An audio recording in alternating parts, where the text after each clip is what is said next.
Hello दोस्तों, आप सभी का स्वागत है हमारे यूट्यूब चैनल में। आज की कहानी है कसक भाग 3। इस कहानी के सभी पार्ट को देखने के लिए प्लीज़ मेरे चैनल को सब्सक्राइब करें। हमारी कहानी अगर अच्छी लगे तो कमेंट ज़रूर करिए। चलिए फ्रेंड्स, कहानी को आगे बढ़ाते हैं। अब तक आपने देखा कॉलेज का माहौल हमेशा की तरह चहल पहल से भरा हुआ था।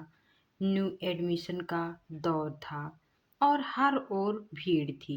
तभी कॉलेज के गेट पर एक नौजवान दाखिल हुआ। उसके साथ करीब 10 लड़के थे। लंबा कद, काले चेहरे पर गजब का आत्मविश्वास। वो धीरे धीरे अंदर बढ़ा। उसे देखते ही कॉलेज स्टाफ में खलबली मच गई।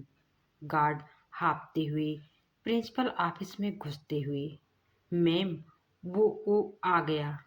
प्रिंसिपल प्रिया हैरान होकर, कौन आ गया?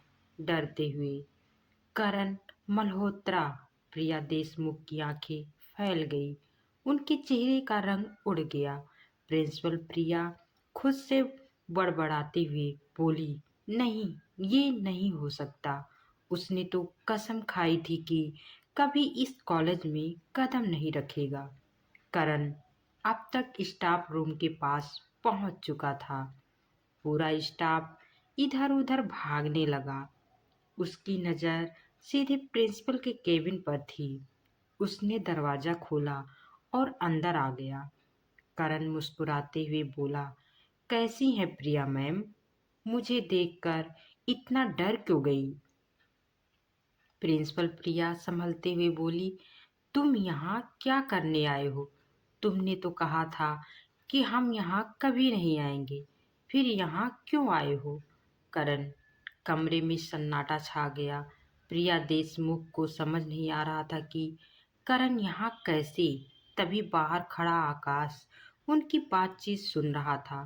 करण मल्होत्रा, मैडम, ये लड़के मेरे गांव के होनहार और गरीब छात्र हैं। इनका एडमिशन क्यों नहीं हो रहा है? अक्षरता भी है इनके लिए। प्रिया घड़ी की ओर देखती हैं, फिर चश्मा उतारकर गहरी सांस लेती हैं और थोड़ी देर झुंझलाहट के साथ जवाब देती हैं, प्रिया मैडम। करण जी, बात यह है कि सीट लिमिटेड हो चुकी हैं और इस साल का कोटा पहले ही भर चुका है। करण मल्होत्रा, कोटा भर चुका है? लेकिन ये बच्चे महीने से चक्कर काट रहे हैं। इनके कागजात पूरे हैं, तो फिर दिक्कत क्या है? प्रिया मैडम, आप चाहती क्या है? इन लोगों का एडमिशन क्यों नहीं कर रही हैं? प्रिया असमंजस होकर पानी का गिलास उठाती हैं, लेकिन कुछ कहती ही नहीं है। करण गुस्से में आगे बढ़ते हुए कहता है, करण मल्होत्रा, साफ साफ बताइए मैडम, ये बच्चे दौड़ दौड़ कर परेशान हो गए हैं और आप क्या कह रही हैं कि कोटा भर गया है? कहीं ऐसा तो नहीं कि सीटें पहले ही बेच दी गई है? प्रिया चौंक जाती है और आवाज़ कड़क हो जाता है और बोलती हैं, प्रिंसिपल प्रिया, मिस्टर मल्होत्रा, सोच समझ कर बोलिए। ये आपका घर नहीं, ये ऑफिस है मेरा। हम यहाँ नियमों के हिसाब से काम करते हैं। करण मल्होत्रा, नियमों के हिसाब से या पैसों के हिसाब से? सच बताइए मैडम, आप क्या करना चाहती हैं? कितनी सीटें बेची हैं आपने? प्रिया कुर्सी से उठकर खड़ी हो जाती हैं। उनकी आवाज़ तीखी हो जाती है। प्रिंसिपल प्रिया मैडम बोलती हैं, ये झूठे इल्ज़ाम मत लगाइए। करण जी, कॉलेज में सीटें मेरिट और नियमों के आधार पर मिलती है। ये कोई ऐसी जगह नहीं है जहाँ जब जी में आए किसी को भी भर लो। करण मल्होत्रा, तो फिर इन गरीब बच्चों के लिए दरवाजे क्यों बंद हैं? क्योंकि ये पैसे नहीं दे सकते। आप जैसे लोग शिक्षा को भी व्यापार बना चुके हैं। प्रिया कुछ सेकंड के लिए चुप हो जाती है, लेकिन खुद को संभाल कर बोलती है, प्रिंसिपल प्रिया, देखिए, मैं आपकी भावनाओं को समझती हूँ, लेकिन मेरे हाथ भी बंधे हुए हैं। ये फैसले अकेले मेरे नहीं होते करण मल्होत्रा, तो किसके होते हैं? बताइए ना मैडम। प्रिया मैडम, किसके होते हैं? कौन है वो लोग जो शिक्षा को बेच रहे हैं? प्रिया हिचकिचाती है, लेकिन कोई जवाब नहीं देती है। करण बच्चों की ओर देखते हैं और फिर गुस्से से प्रिया की ओर इशारा करते हैं। करण मल्होत्रा, आज आप चुप हैं, लेकिन याद रखिए, इन बच्चों का भविष्य लूटने वालों को एक दिन जवाब देना होगा, और मैं ये लड़ाई यहीं खत्म नहीं होने दूंगा। कॉलेज का माहौल तनावपूर्ण था। करण मल्होत्रा के चेहरे पे गुस्से की लकीरें साफ साफ झलक रही थी। वो इस समय बहुत ही गुस्से में था। उसकी आंखों में खून उतर आया था। बच्चों के साथ प्रिंसिपल प्रिया के ऑफिस से बाहर निकलते ही उसने गेट की ओर कदम बढ़ाए। उसके पीछे सहमे हुए छात्र छात्राएं चल रहे थे। तभी कॉलेज का सिक्योरिटी गार्ड तेजी से उसकी ओर आया। गार्ड, करण सर, प्रिया मैडम ने कहा है कि आप गाड़ी में आकर बैठे। करण कुछ देर खड़ा रहा। गहरी सांस लेते हुए उसने अपने गुस्से को काबू किया और बच्चों की ओर देखकर करण बोला, तुम लोग यहीं रुकना, मैं अभी आता हूँ, और तुम लोग यहाँ से कहीं मत जाना। बच्चों ने सहमति में सिर हिला दिया और बोले कि ठीक है, हम सब यहीं आपका इंतजार करते हैं। लेकिन उनकी आंखों में भी चिंता झलक रही थी। करण बिना कुछ कहे कॉलेज के बाहर खड़ी गाड़ी की ओर बढ़ गया। उसने कार का दरवाजा खोला और अंदर बैठ गया। करण मल्होत्रा कॉलेज के बाहर अपनी गाड़ी में बैठा इंतजार कर रहा था। उनकी नजरें बार बार कॉलेज के गेट की ओर जा रही थी।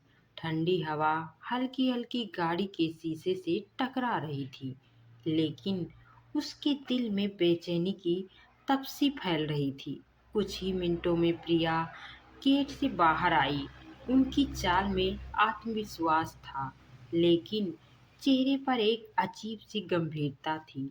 गाड़ी में बैठते ही उसने ड्राइवर से कहा, होटल शालीमार चलो।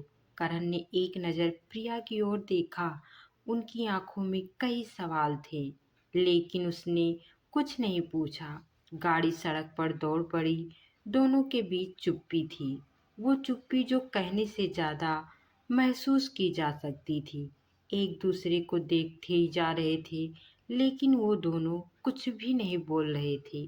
गाड़ी होटल के शालीमार के सामने रुक गई। दोनों अंदर गए। प्रिया ने एक अलग टेबल चुनी जहां कम रोशनी थी। तो यह आखिरी मुलाकात है? करण ने दर्द भरी मुस्कान के साथ पूछा। प्रिया ने कांपते हुए हाथों से कॉफी का कप उठाया। शायद, या शायद नहीं, जिंदगी कभी कभी हमें वहीं लौटा देती है जहां से हम भागना चाहते हैं। प्रिया चेयर से उठते ही हुए करण को वेट करने को कहा। करण मल्होत्रा खामोश वहीं बैठा रहा।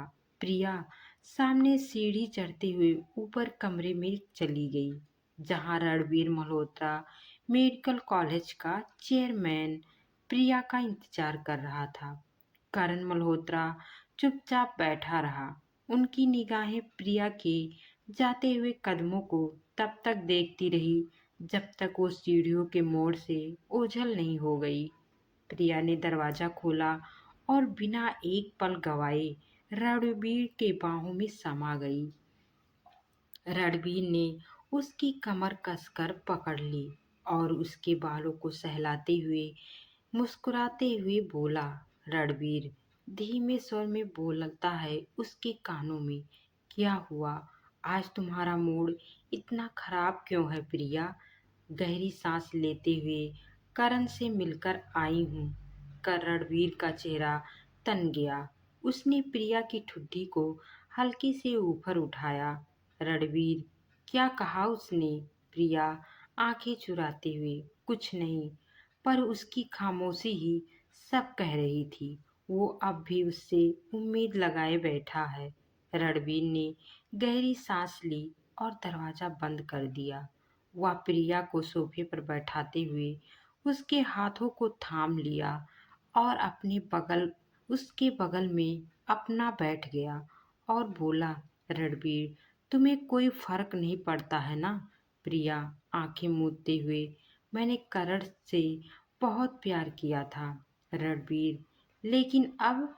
रणबीर ने प्रिया के चेहरे को अपने हाथों में लिया और उसकी आंखों में झांकते हुए बोला, प्रिया, बताओ ना, अब क्या है?